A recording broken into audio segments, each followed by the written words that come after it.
Shalom, sahabat GKBS TV yang saya kasihi. Hari ini kita kembali berjumpa dan mendengarkan renungan harian dari firman Tuhan.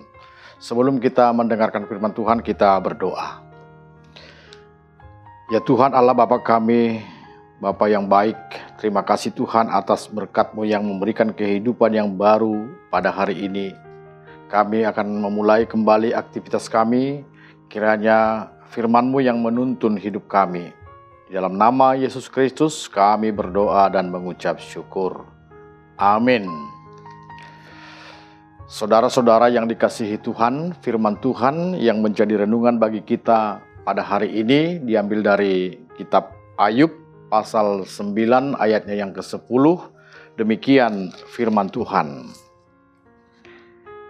Yang melakukan perbuatan-perbuatan besar yang tak terselami dan keajaiban-keajaiban yang tak terbilang banyaknya. Secara lengkap saya bacakan demikian.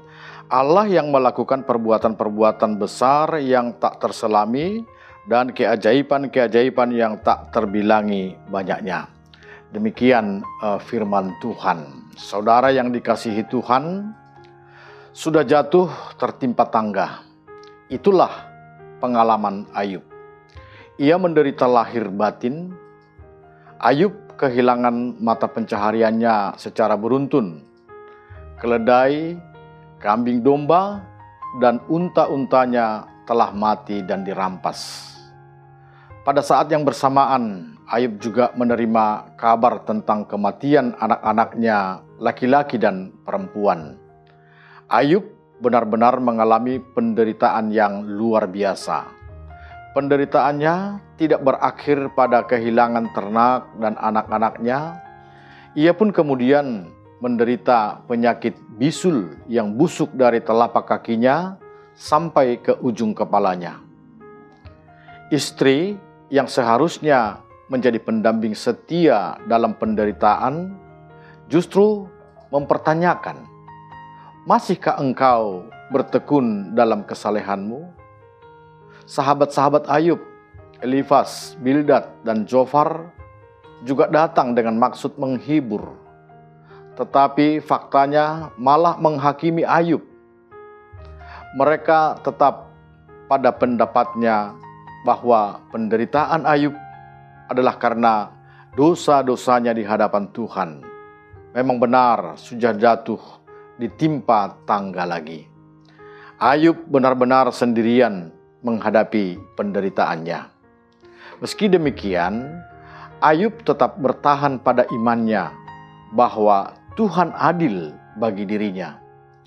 Ia tidak berbuat dosa karena derita yang dialaminya. Meski kesalehannya diuji, kesabarannya ditantang oleh pendapat orang-orang yang ada di sekelilingnya. Dan faktanya adalah Ayub tetap setia menunggu jawaban Tuhan. Saudara-saudara yang dikasihi Tuhan, meski tidak seberat yang dialami oleh Ayub, kita pun sekarang sedang menghadapi penderitaan kita masing-masing.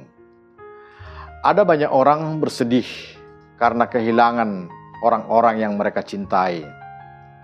Tidak sedikit juga orang yang saat ini sedang bergumul untuk memenuhi kebutuhan hidup sehari-harinya. Mereka yang sedang terbaring karena menderita penyakit juga masih sedang berharap akan kesembuhan.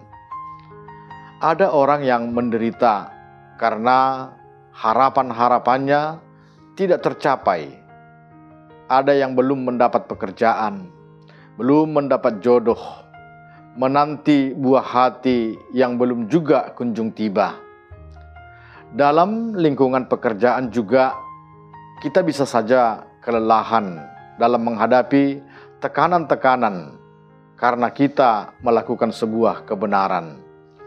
Atas semua penderitaan yang kita hadapi, tak jarang kita merasa sendirian.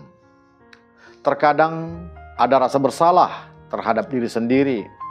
Ada yang merasa dihantui oleh dosa-dosanya.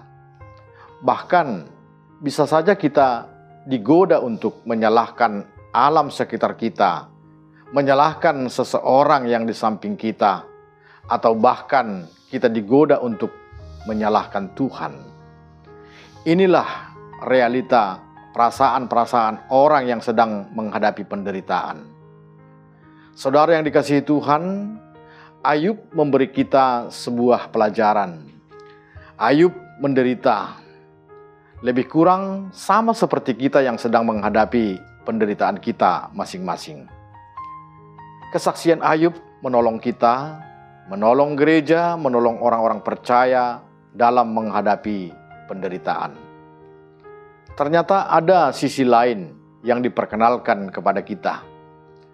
Ayub bersaksi bahwa Allah yang menciptakan, Allah yang memberinya hidup adalah Allah yang melakukan perbuatan-perbuatan besar yang tak terselami dan keajaiban-keajaiban yang tak terbilang banyaknya.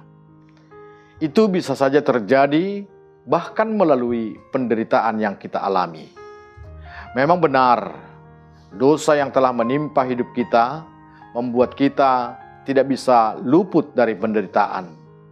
Tetapi Allah juga telah memperlihatkan perbuatan-perbuatannya yang besar, serta keajaiban-keajaiban melalui dan di dalam penderitaan orang-orang yang percaya kepadanya. Memang karena dosa kita menderita, tetapi bukankah Allah telah memperlihatkan perbuatan yang besar dan ajaib pada penantian Ayub? Bukankah Allah juga telah memakai jalan penderitaan itu menjadi jalan baru bagi pengikut-pengikut Kristus? Allah telah menunjukkan kebesaran kasih-Nya dalam penderitaan yang dialami oleh Yesus Kristus. Saudara yang dikasihi Tuhan, tidak ada alasan bagi kita untuk berhenti dan mengutuk diri atas penderitaan yang sedang kita hadapi. Meskipun berat, tetapi penderitaan itu telah dipakai Tuhan untuk mengangkat kita kepada kualitas iman dan menjadikan kita manusia yang utuh dalam mengenal kebesaran Tuhan. Hadapilah penderitaanmu di dalam iman dan janganlah pernah berhenti berharap, sebab Allah melalui perbuatan-perbuatannya yang tak terselami dan keajaiban-keajaibannya yang tak terbilangi akan menuntun hidup kita. Amin. Marilah kita berdoa. Ya Tuhan Allah Bapa kami, terima kasih Tuhan atas kebenaran firman-Mu yang Engkau nyatakan bagi kami pada hari ini.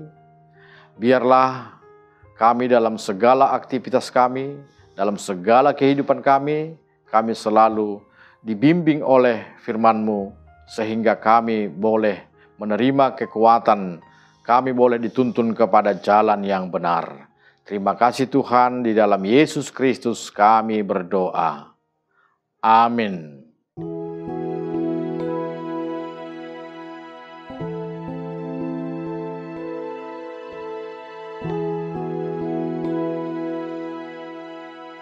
Musim akan selalu berganti, kasih Tuhan tetap abadi, tak akan berubah sampai selamanya. Ku tetap percaya,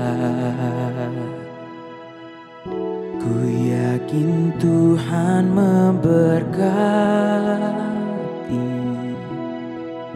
ku yakin Tuhan melindungi.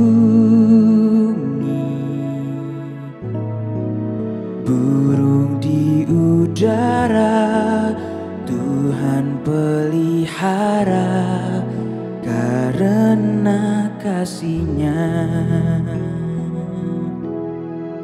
Tuhan selalu menolongku, selalu menjagaku.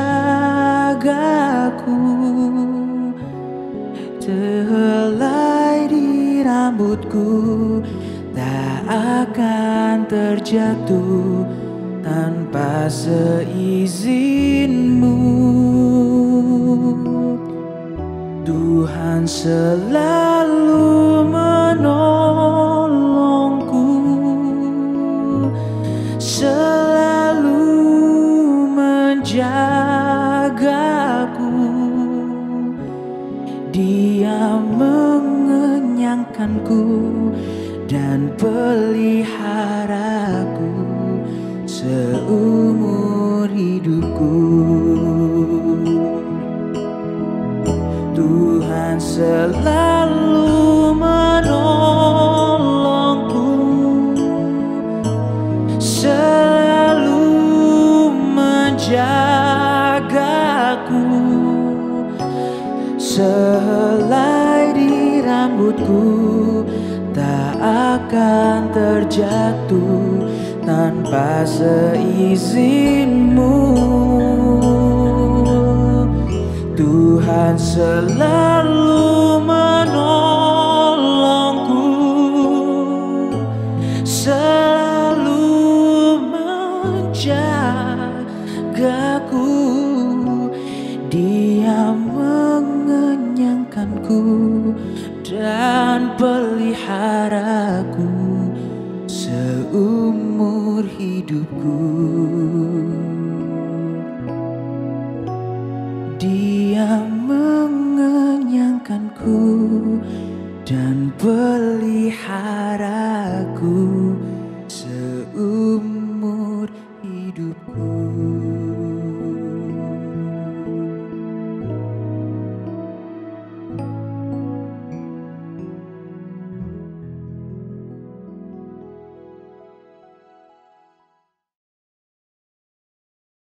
GKPS